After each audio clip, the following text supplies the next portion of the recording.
a pós-verdade e o fim do caminho para a humanidade. Neste canal dizemos com frequência em relação ao pensamento único, não importa se algo é verdade ou mentira, importa que as pessoas creiam. O que a pós-verdade tem a ver com o fim do caminho para a humanidade? O problema fundamental do ser humano. Antes de partir para preparar um lugar para a igreja na morada do Pai, o Senhor Jesus disse que enviaria o Espírito Santo e o chamou de Espírito da Verdade, esclarecendo que convenceria o mundo do pecado, da justiça e do juízo. A primeira coisa que vamos destacar é que o Espírito Santo é definido como o Espírito da Verdade. Por que isso é importante? Porque Jesus também disse: Eu sou o caminho, e a verdade, e a vida. Ninguém vem ao Pai senão por mim. Ou seja, a verdade é fundamental para o ser humano chegar a Deus. Voltemos agora ao texto literal ao qual aludimos antes, referindo-se ao Espírito Santo. Jesus deixou claro que convenceria o mundo do pecado, porque não creem em mim. Portanto, não crer em Jesus é pecado. Por causa dessa incredulidade é que vem a ira de Deus na grande tribulação, e depois a condenação eterna e o lago de fogo para aqueles que não creram. Por outro lado, esta é mais uma certeza de que a igreja não passará pela grande tribulação, pois a igreja justamente é igreja porque creu em Jesus. Lembremos que João disse que a ira de Deus não recai sobre aqueles que creram. Estas simples considerações nos apontam para o problema central do ser humano, que é o pecado de não crer em Jesus Cristo.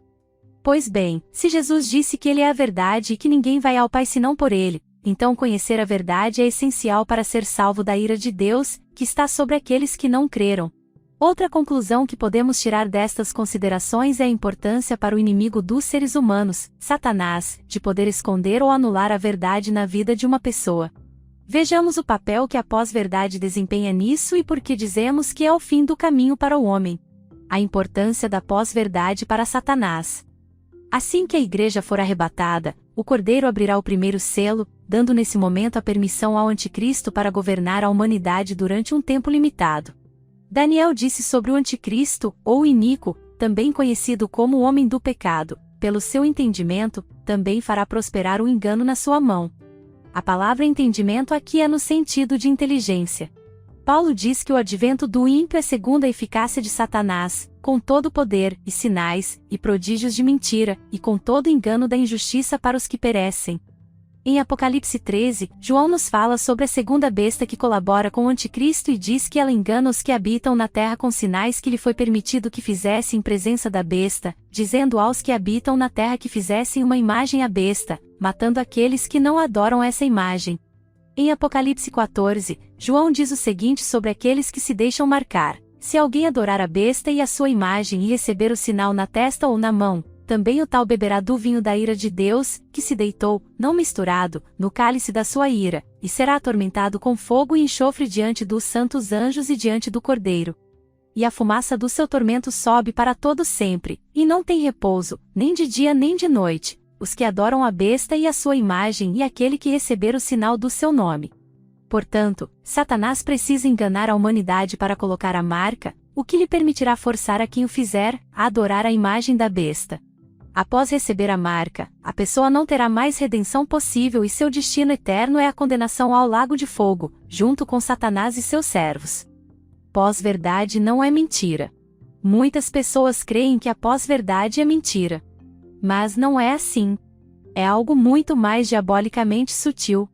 Paulo diz que Deus colocou a lei escrita no coração dos seres humanos, dando testemunho em sua consciência e acusando-os ou defendendo-os o seu raciocínio.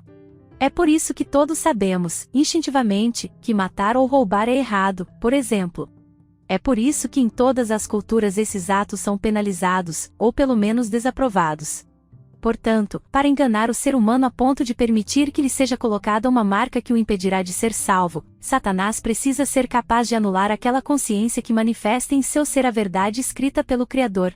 Assistindo a um debate entre especialistas em jornalismo, uma dessas pessoas disse que a pós-verdade não é mentira, mas desprezo pela verdade. O dicionário de português diz que pós-verdade é a circunstância em que uma relevância excessiva é atribuída a notícias mentirosas, falsas ou feitas com a intenção de maquiar os fatos, ao invés de apresentar a verdade objetiva sobre os acontecimentos, apelando sempre para crendices, sentimentos ou crenças individuais. Fake news é o combustível da pós-verdade. O dicionário espanhol define pós-verdade dizendo que é a distorção deliberada de uma realidade, que manipula crenças e emoções para influenciar a opinião pública e as atitudes sociais. O dicionário de português diz que pós-verdade é a circunstância em que uma relevância excessiva é atribuída a notícias mentirosas, falsas ou feitas com a intenção de maquiar os fatos, ao invés de apresentar a verdade objetiva sobre os acontecimentos, apelando sempre para crendices, sentimentos ou crenças individuais. Fake news é o combustível da pós-verdade. Continuemos para entender por que é importante compreender que pós-verdade não é o mesmo que mentir, e por que é o fim do caminho para o ser humano. Daniel disse sobre o homem do pecado: pelo seu entendimento, também fará prosperar o engano na sua mão.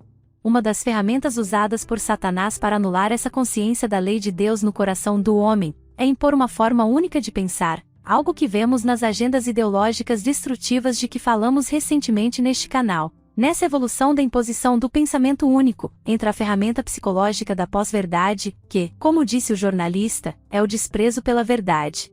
Vejamos mais detalhes de como funciona essa ferramenta.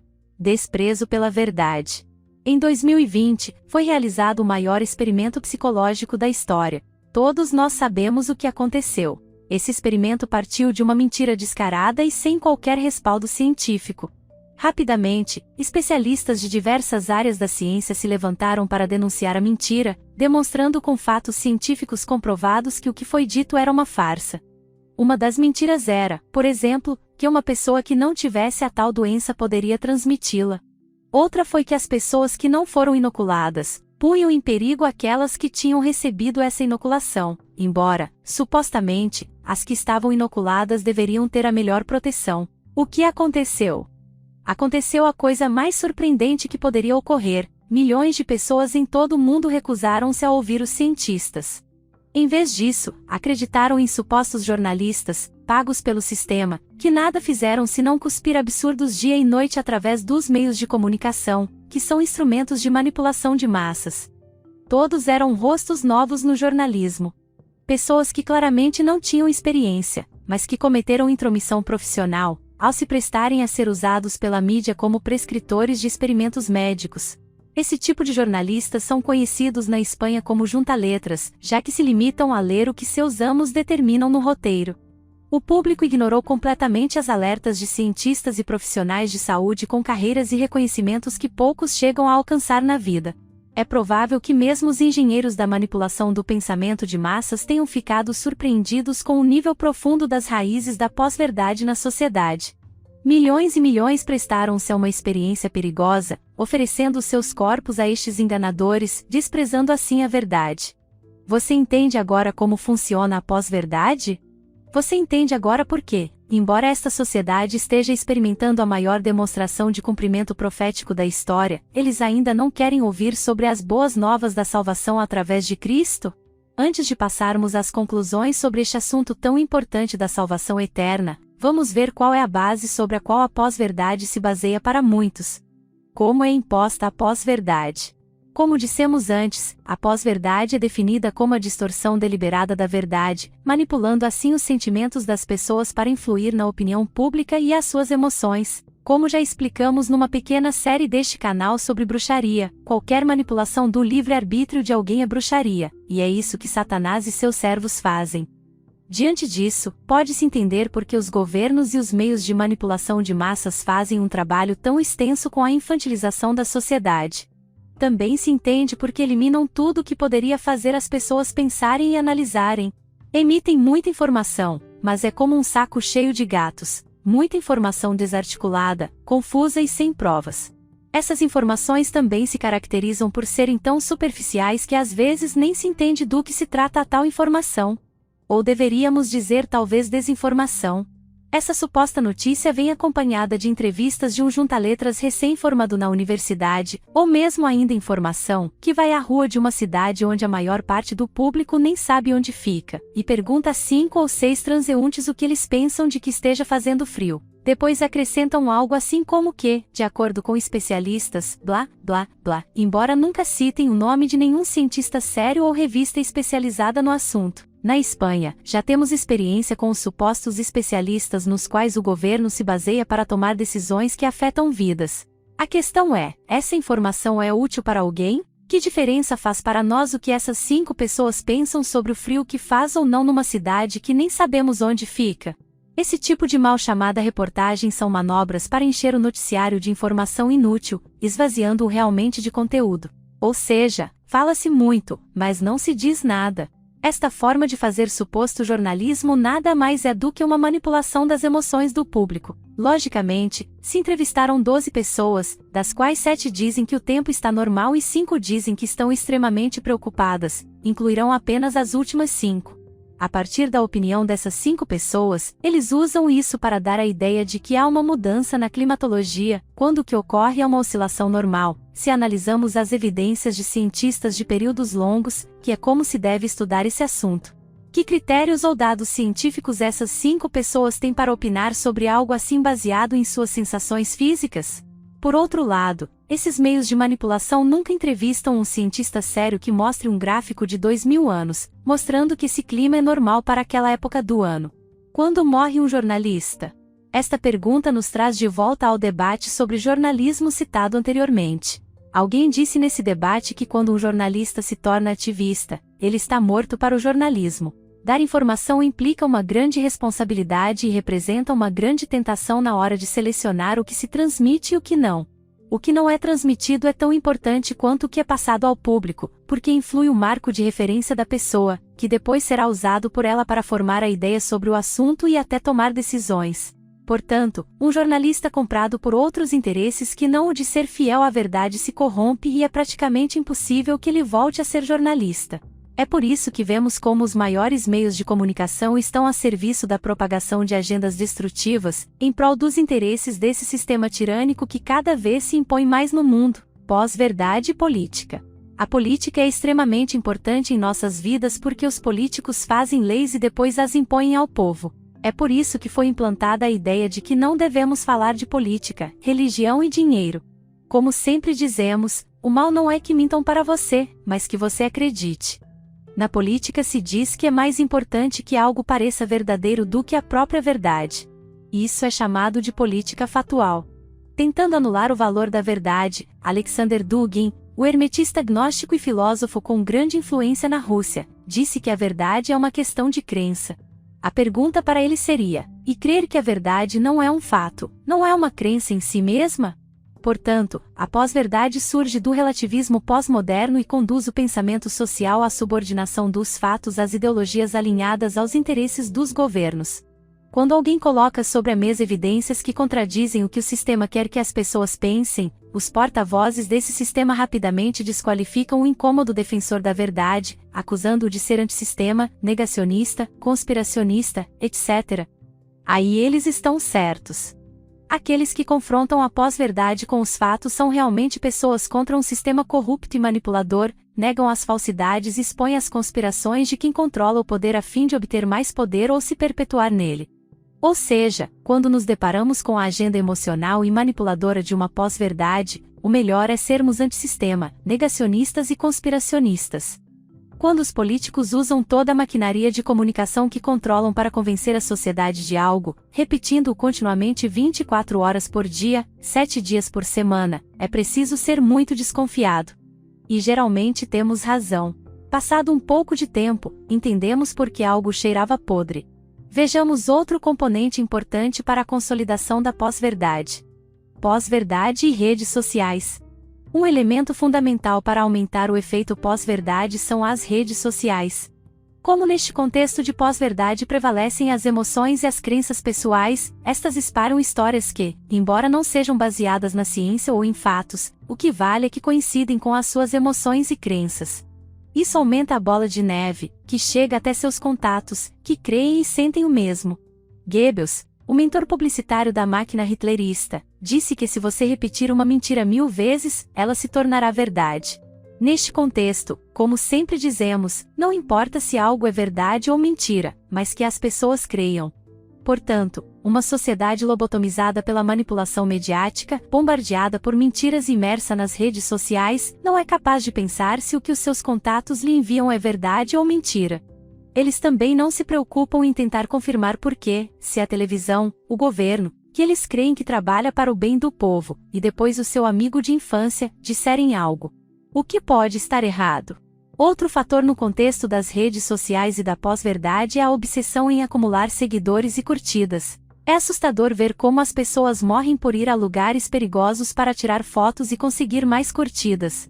Essas pessoas têm uma autoestima tão baixa que se importam com o que os estranhos pensam delas.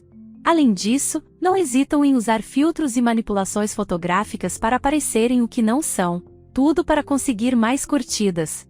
A questão é: será que a pessoa que vê uma dessas fotos e dá uma curtida, realmente conhece a pessoa da foto ou sua forma de ser e aprova seu comportamento? Ou esse like foi conseguido através do engano ou do desprezo à verdade e o destinatário da mensagem não se importa realmente com o que a pessoa da foto mostra, só gosta do que aquela foto provoca em suas emoções, e por isso dá um like?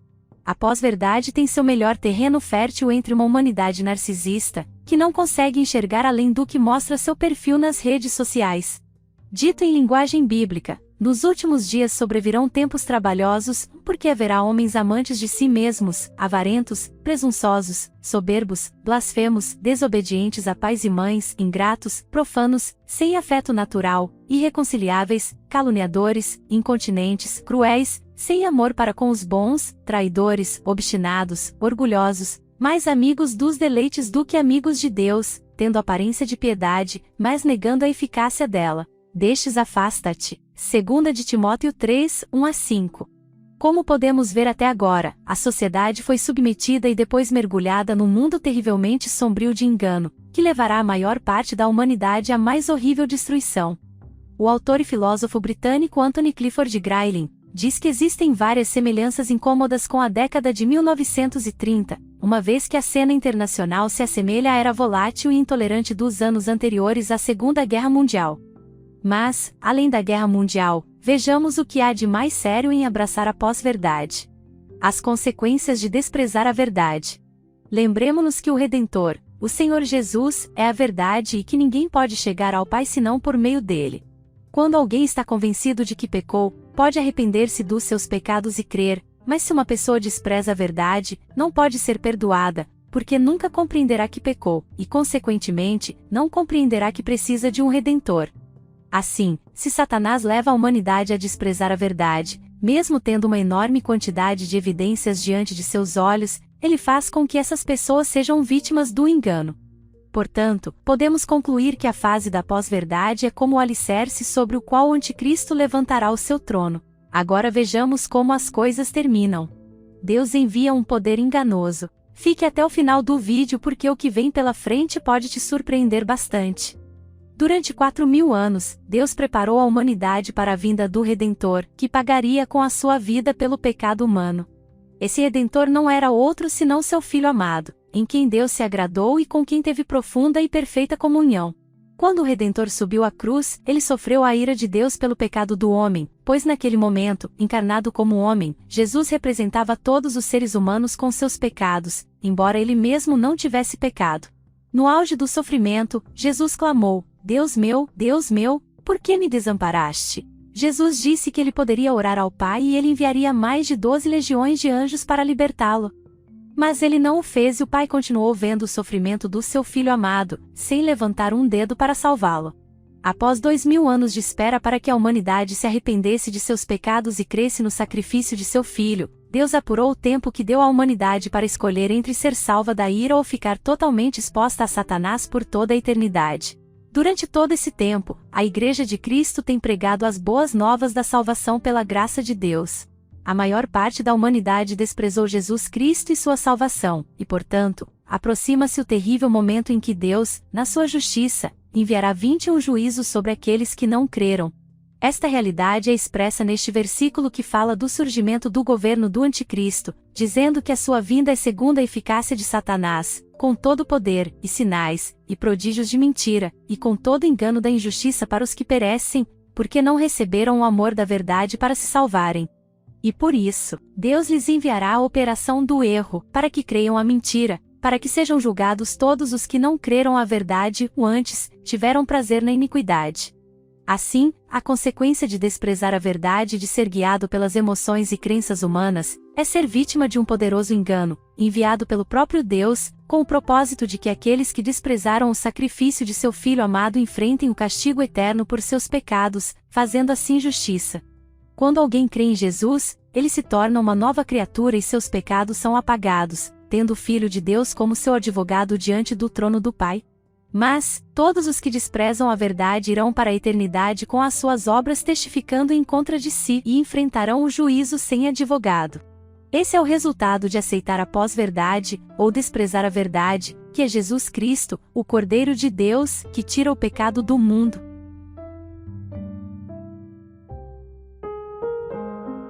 Se você gostou deste material, pedimos que nos ajude a promovê-lo, inscrevendo-se, curtindo e, acima de tudo, compartilhando em suas redes de contatos. Devido à crescente censura, publicaremos conteúdo que possa ser mais sensível em nosso canal Telegram ou em nosso site. Se você quiser ser notificado sobre novas postagens, inscreva-se nos links dos comentários.